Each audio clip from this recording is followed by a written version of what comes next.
Texas, 1944. The sun barely touched the sky when trucks rumbled through dust clouds near Amarillo. Engines coughed and fell silent, leaving only cicadas singing and wind whistling through mesquite branches. Inside one truck sat German prisoners, not men but women. Their khaki clothes were wrinkled, eyes empty from weeks crossing oceans and borders. Among them, 24-year-old Lieselotte Meinhardt, once a Luftwaffe radio operator caught near Cherbourg. She'd pictured America as steel cages and flames. Every whisper from back home warned the same. Captured Germans would face beatings, shame, or forced to dig graves beneath the burning desert. The truck doors groaned open. She waited for yelling, for gun strikes, but heard only a soft voice, unhurried and strangely calm. "Ma'am, mind your step." A man in a tan hat waited, sleeves pushed up, boots dusty. He wasn't some uniformed guard. He reminded her of figures from old Western movies, a real cowboy. Behind him, Texas sky spread impossibly wide, blue stretching to forever. Lieselotte blinked, confused. The air carried scents of horses and hay, nothing like gunpowder. Around her, others climbed down slowly, gripping small bags. No chains, no screaming. Just a few soldiers leaning on rifles, watching calmly. The cowboy offered her a tin cup of water. Cold, cleaner than anything since France. She drained it instantly. He nodded. Plenty more around. She couldn't find words. Back home, they'd heard Americans were savage, a nation of criminals and factory workers obsessed with money and machines. Yet here, standing in warm Texas morning light, she witnessed something different. Cattle wandered peacefully beyond fences. Windmills spun in the distance. A dog barked, chasing dust shadows.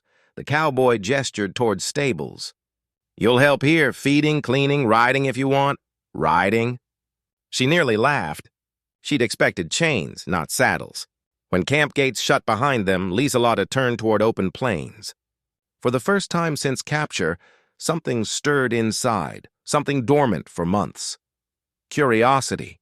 She whispered, half disbelieving, half amazed. This is America." The scene shifts. She'd been trained to fear monsters. Instead, she discovered a nation so secure it didn't need hatred toward enemies. A land offering horses to prisoners, not shackles. Before reaching Texas, Lieselotte believed she'd die in America. Every German knew it. The Reich's propaganda ensured that. Posters covering factory walls warned captured soldiers faced torture, starvation, experiments. Radio broadcasts painted America as corrupt, where twisted democracy destroyed honor, replacing it with greed. For women like Lieselotte, terror cut deeper. Rumors spread through Luftwaffe auxiliary ranks that female prisoners went to work camps or got used by enemy troops. Stories whispered by officers, printed in pamphlets, each strengthening the image of America as a cruel empire hiding behind technology. That fear traveled with her westward, through cargo holds of Liberty ships, through endless railways cutting across plains. Yet when doors opened in Texas, nightmares never came. Guards offered food, said please and thank you. It felt unnatural. She wondered if this was some elaborate trap. But no trap existed. America possessed something the Reich never grasped: moral confidence. By 1944, America became the world's biggest prison keeper, holding over 400,000 captured Axis soldiers and civilians on home soil. Instead of punishment, the U.S. Army followed Geneva Conventions obsessively. Prisoners earned small wages for work, could write letters, attend religious services, even study English in camp schools. In Texas, where land stretched endlessly, they worked ranches and farms instead of behind barbed wire. The reasoning wasn't emotional. It was practical. America lost millions of young men to overseas duty. Food still needed growing. Cattle required tending. Cotton demanded harvesting. German prisoners filled gaps.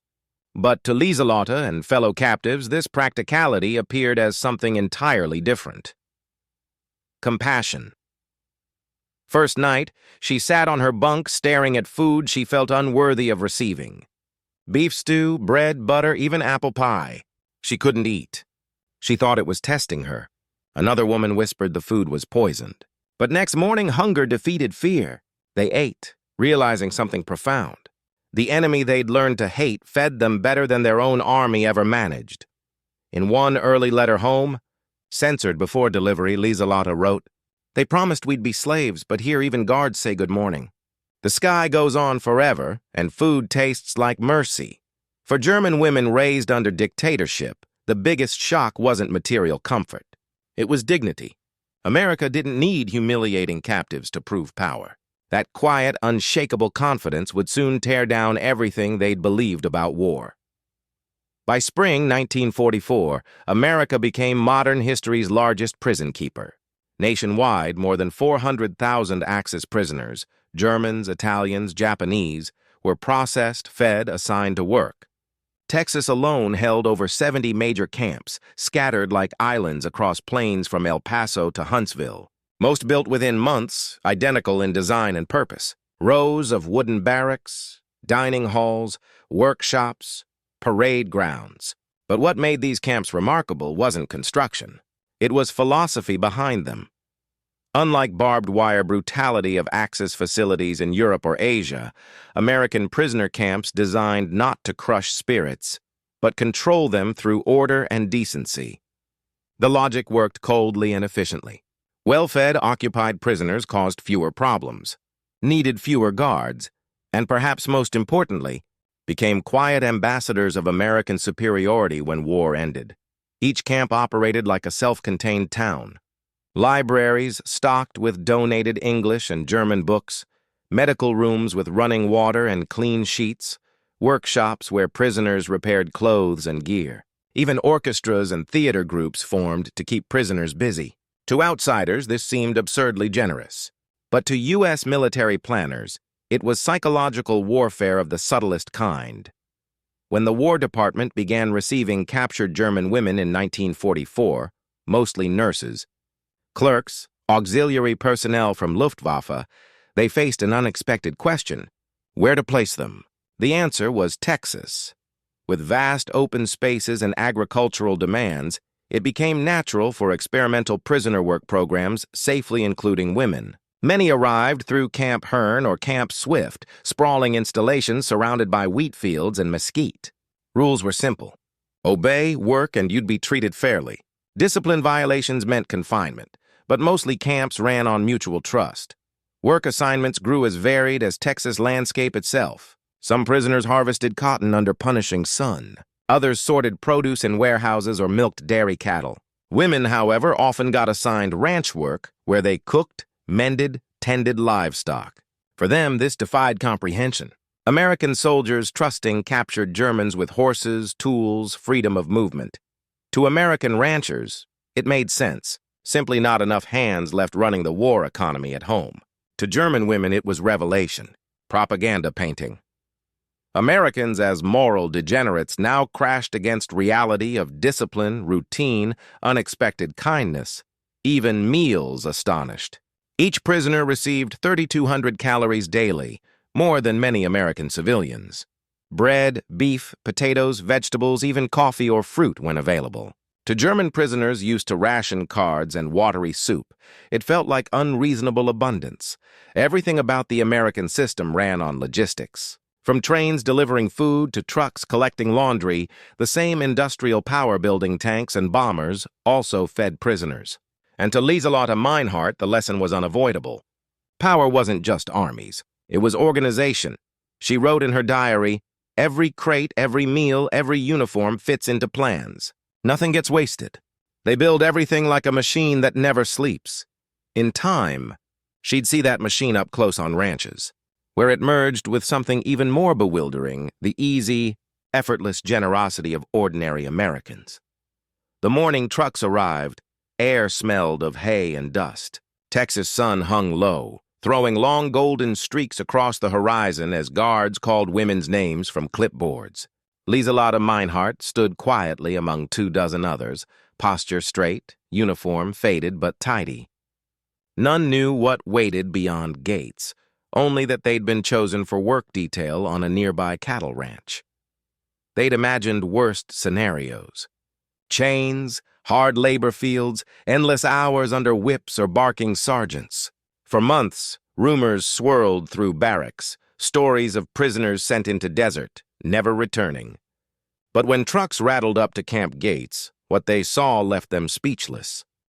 Instead of armed guards and attack dogs, there were men in wide-brimmed hats and denim shirts leaning casually against pickup trucks. Cowboys, real ones. Their leader, a tall rancher named Frank Callahan, greeted them with a grin and lazy wave. "Morning, ladies. You ready to work?" His accent was so thick and cheerful the interpreter repeated his words twice before anyone understood. When they reached the Callahan ranch, shock only deepened. Instead of fences topped with barbed wire, there were open fields stretching to horizons, dotted with herds of cattle and horses grazing under vast sky. "First order of business," Frank announced, wasn't punishment but breakfast, bacon sizzling in iron skillets, biscuits, eggs, and coffee strong enough to jolt souls. Women sat in stunned silence as they got served at a long wooden table. No guard stood behind them. No one shouted orders. After breakfast came another surprise. Frank led them to a corral where several horses waited, saddled and restless. "You'll learn riding," he said with a smile. "Can't herd cattle on foot, and you'll help us drive them next week." Nervous laughter rippled through the group. Lieselotte whispered, "He's joking," but Frank wasn't. Within minutes, ranch hands were pairing each woman with a horse, offering gentle instruction in broken German and gestures. At first, chaos reigned. Skirts tangled, saddles slipped, and shrieks echoed through the corral as one frightened mare bolted, dragging its rider in circles. Cowboys laughed, not cruelly, but warmly, helping each woman back into saddles. "Don't fight her," one drawled. "Just feel the rhythm. She'll carry you if you trust her." By noon, women were covered in dust and sweat, but they were laughing. The fear gripping them for months began melting under Texas sun. For the first time since capture, they were outside wire without guards at their backs. When Lieselotte finally learned guiding her horse at gentle trot, she felt something unknown since war began. Freedom, not political kind, but personal. A feeling of motion, wind, possibility. That night, back in the bunkhouse built for workers, she wrote in her journal, "They trust us. It's madness, but also perhaps kindness disguised as madness. They treat us not as enemies, but as people. I don't understand this America." Her confusion was shared by everyone. They'd grown up in a society measuring strength in domination and obedience. Here, strength looked like calm confidence, patience, good humor. Even the Cowboys' authority felt different. They commanded through example, not shouting. When a horse refused moving, they didn't whip it. They waited, spoke softly, tried again. Leadership built on respect, not fear. Lieselotte watched this with quiet amazement. If this was the nation they'd fought against, then everything she'd been taught about America was lies. The transformation came quietly, almost invisibly at first. Within days, German women found themselves treated less like prisoners, more like ranch hands. Their only guards were wide Texas skies, rattling wind through mesquite trees, and watchful eyes of cowboys who treated them with rough courtesy. Instead of iron fences, there were boundaries of trust. Frank Callahan explained plainly, "You run, you'll die thirsty out there. You stay, you'll eat well and sleep easy. We're not your jailers. We're your neighbors till this war's done." Lieselotte didn't believe him at first. None did. But by week's end, truth became undeniable. Camp trucks came only once weekly to deliver supplies, and no one counted heads. Women could have vanished into plains any time, but they didn't. Why would they? Here, under endless sky, they were working, laughing, even learning.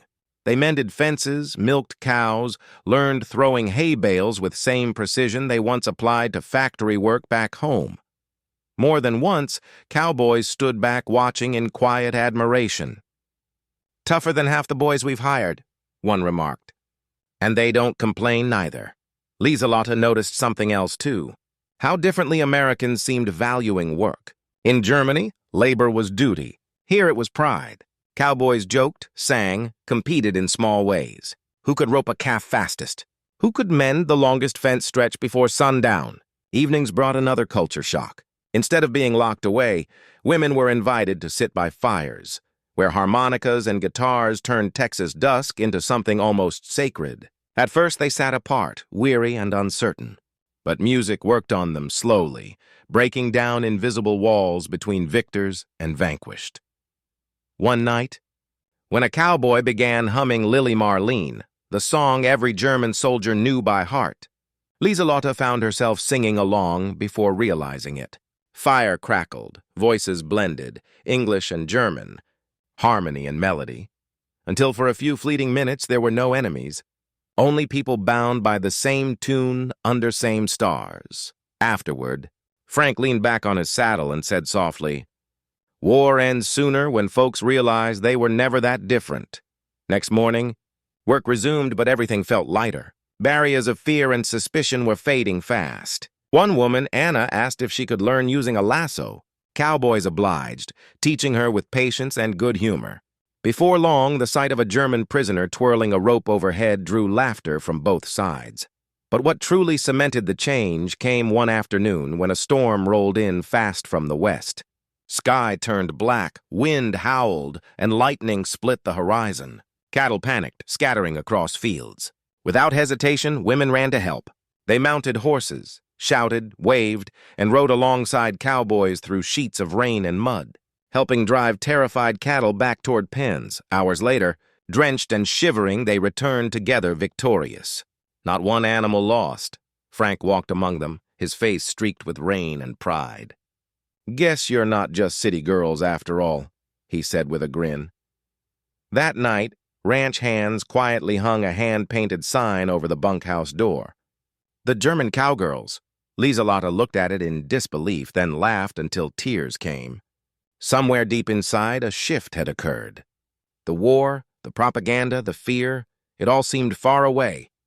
What mattered now was survival, work, and the strange dignity of being trusted. In a world at war, that trust was rarer than gold. By early autumn, air on Texas plains began cooling, and so too did the walls around German women's hearts. War still raged across Europe, but here time seemed moving differently. Days were filled with honest work, and nights with quiet laughter and humming crickets. For the first time since capture, mail was allowed. Each woman received a single sheet of official camp stationery and was told she could write one letter home. Pages would be censored, of course, but even within limits, it was a rare chance to speak to the world they'd left behind. That night, the bunkhouse was silent, except for pencils scratching on paper. Lieselotte's hand trembled as she began. "Dearest mother, I'm alive, and I must tell you something you won't believe. I'm working on a farm in Texas. They call it a ranch. The people here are kind. Yes, truly kind. They give us food, so much food I can hardly eat it all. They even let us ride horses. The men wear hats as wide as plates and drink something called Coca-Cola.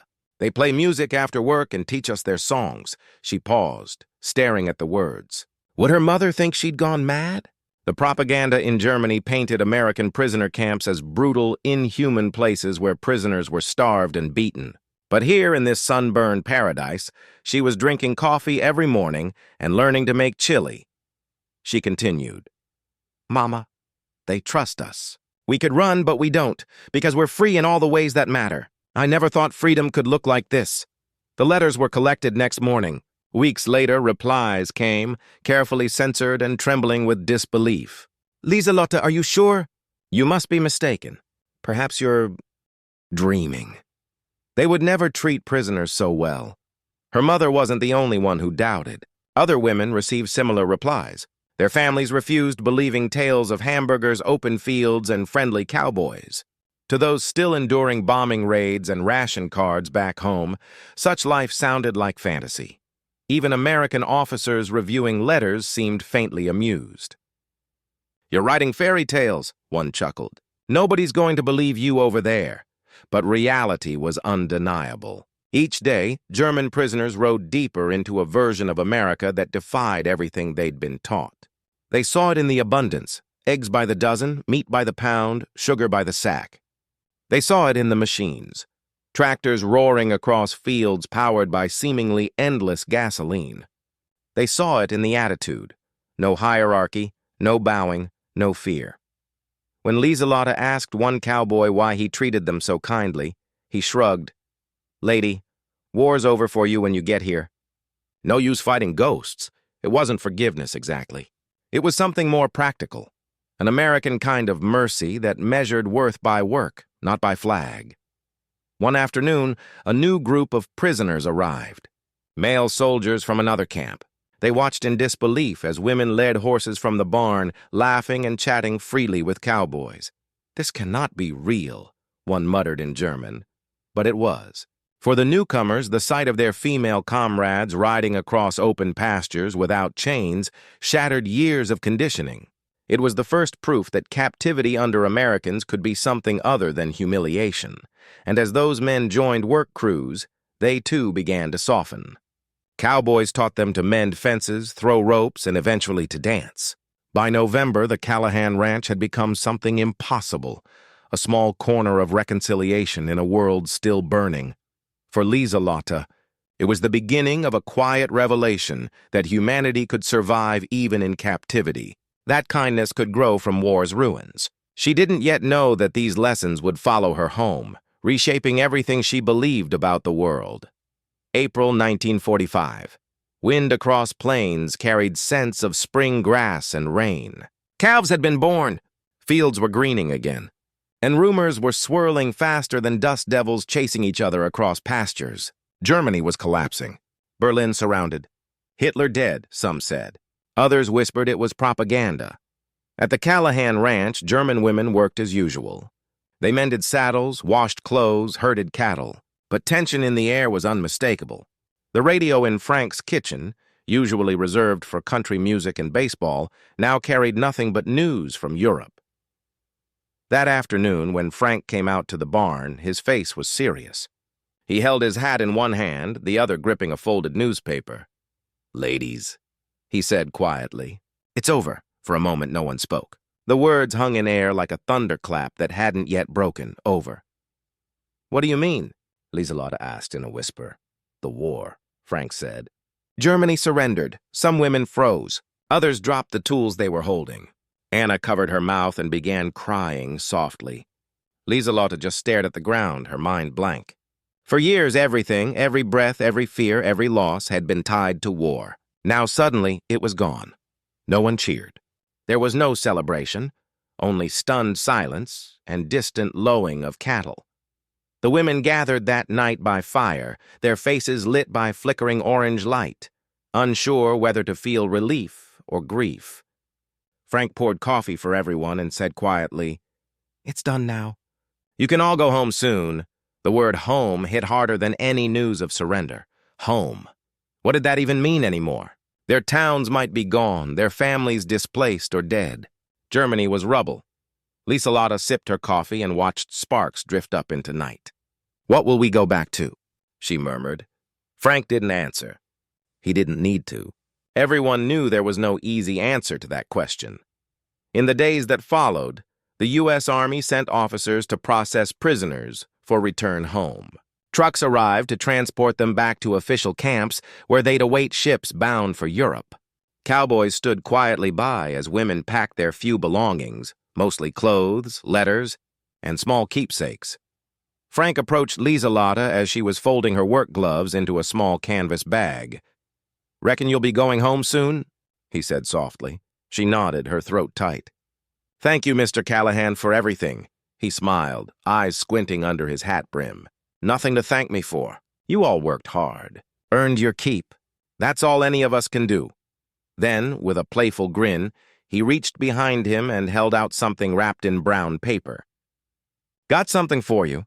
Inside was a brand-new Stetson hat, cream-colored, soft as suede. "So you don't forget Texas," he said. Lieselotte laughed through tears. She put it on awkwardly, the brim shading her eyes. Ranch hands whooped and clapped, and someone shouted, "Yeehaw!" The German cowgirl rides again. When trucks finally rolled out, women looked back through wooden slats and saw the ranch fading into distance. The barns, the windmill, the men waving their hats in farewell. For Lieselotte, that sight would never fade. It wasn't just a place, it was a revelation. She had come to Texas a prisoner and was leaving as something else. Someone who had glimpsed a different way of living, where dignity came not from rank or fear, but from simple respect. As the truck rumbled down the dusty road, she whispered to herself, "Maybe we lost the war, but perhaps we can still win peace." In that moment, watching the wide horizon of America disappear behind her, Lieselotte realized that the greatest freedom she had found wasn't physical. It was moral. She had seen the power of kindness, and it had changed her forever. The journey home took months. War might have been over, but ocean crossings were slow and bureaucracy slower still. When the ship carrying Lieselotte and her fellow prisoners finally reached Bremerhaven, Germany, it was winter again, cold, gray, and broken. The docks were ruins. The city was flattened. What had once been streets were now rivers of rubble. As women stepped ashore, their breath turned white in frigid air. This was homecoming, but to a homeland that barely existed anymore. American officers handed them small care packages before they disembarked. Chocolate bars, canned food, and letters with instructions on where to go next. The sight of an American Red Cross logo on every box was both surreal and humbling. For years, they'd been taught that Americans were monsters, materialistic, cruel, without honor. But now, holding a Hershey bar and wearing a Texas cowboy hat, Lieselotte felt the weight of that lie crumble completely. When she arrived in her hometown, what she found confirmed what she already knew in her heart. War had devoured everything. Her house was gone, her parents dead, her village burned. But in the ashes of destruction, she carried something the ruins could not erase. An idea she had learned under the Texas sun. She began working as a translator for Allied occupation forces. Her English, learned from cowboys and ranch hands, was rough and full of slang, but it got her noticed. American officers often smiled when she called them partner or said ain't. She told them stories of Texas ranches, wide skies, and the kindness of men who had treated prisoners not as enemies, but as human beings. It astonished many American soldiers to hear it. They'd expected stories of hardship and cruelty, not tales of cattle drives, Coca-Cola, and cowboy hats. In 1948, Lieselotte was invited to speak at a post-war women's conference in Stuttgart.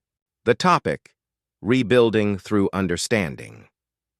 She stood before an audience of German and Allied women, former enemies now seated side by side, and told them about her time in Texas. "I was a prisoner of war," she began softly, "but I never felt like one." She spoke of cowboys who shared their food, of Frank Callahan's quiet dignity, of the day she first wore a Stetson and felt, perhaps for the first time, equal. "I learned that freedom," she said, "isn't given by nations. It's given by people, one act of kindness at a time." Her words moved the crowd to tears. When she finished, an American woman came forward and embraced her. It was the first time many in that hall had seen such a thing. A German and an American, once enemies, now sisters. Years later, Lieselotte would immigrate to the United States. She settled in San Antonio, Texas, not far from where she had once worked as a prisoner. She opened a small bakery that became known for its fusion of German pastries and Southern flavors. Apple strudel with pecan crumble, pretzels dusted with smoked salt. Above the counter hung a framed photograph, a young woman in 1945 wearing a cowboy hat too big for her head, standing beside a tall rancher with a shy smile.